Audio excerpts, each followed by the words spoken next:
Donc je pensais que voilà, la jeunesse présidentielle entendrait cette loi, et contrairement à ce que je pouvais croire, c'est une jeunesse archaïque, Macron, une jeunesse étatique, c'est une jeunesse... d'ailleurs, quand on se compare à Jupiter ou à Napoléon, je veux dire, Bonaparte, c'est archaïque. Et donc du coup, j'ai rencontré beaucoup de difficultés, y compris par des gens jeunes autour de lui, qui ont dit, mais voilà, une loi comme ça, c'est une loi d'Abacoul, une loi ancienne, 20 ans d'avant. On va faire une meilleure loi, donc la loi Elan, qui sera une loi dérogatoire. Je ne vous ai pas compris. Je ne demande pas une loi dérogatoire, je demandais une loi expérimentale. Donc oui, je comprends, voilà, j'ai écouté. Moi, je ne recommence pas avec vous après tout ce que j'ai fait.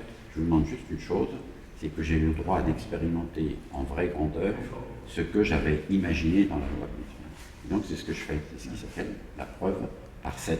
Donc j'ai pris 7 échelles, et après j'ai été voir, je fais le tour de France, j'ai été voir des maires qui étaient d'accord pour expérimenter, et donc il fallait ce trio, un maire volontaire et ayant le courage d'expérimenter, un aménageur volontaire ayant le courage d'expérimenter, et un acteur local représentant, on pourrait dire, la population, voilà, soit ça peut être un responsable d'association, un prof, un traité, peu importe.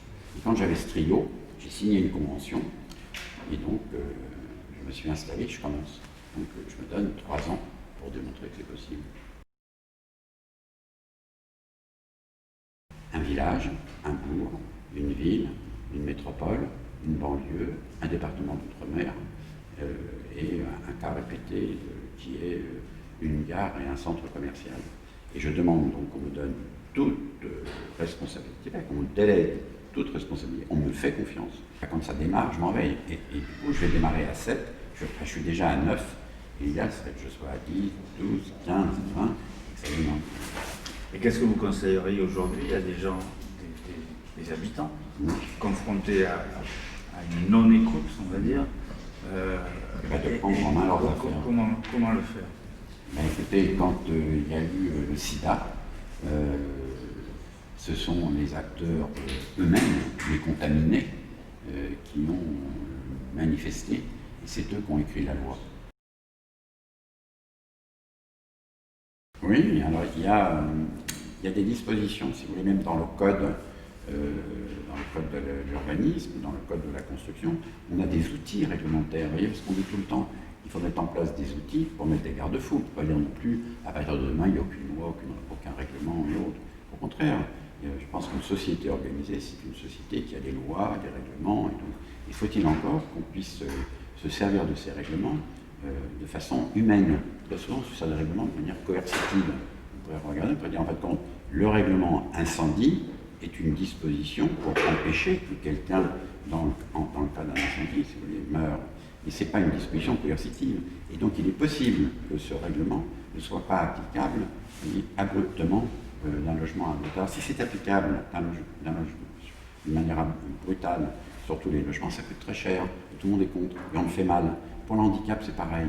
Pour la thermie, c'est pareil. Mais pour l'acoustique, c'est pareil. Donc moi, je voudrais possible, vous voyez, on prend un quartier, on regarde le bâti tel qu'il est, et on considère que le projet, c'est l'état des lieux. Donc on fait un relevé, comme on le ferait dans un site ancien, un site historique. Et pourquoi on le fait quand on fait de l'archéologie, ou qu'on fait une ville historique, on relève pierre par pierre, et ainsi de suite, on ne la modifie pas maintenant. Et là, on pourrait dire l'objectif, c'est le social, donc gardons la population.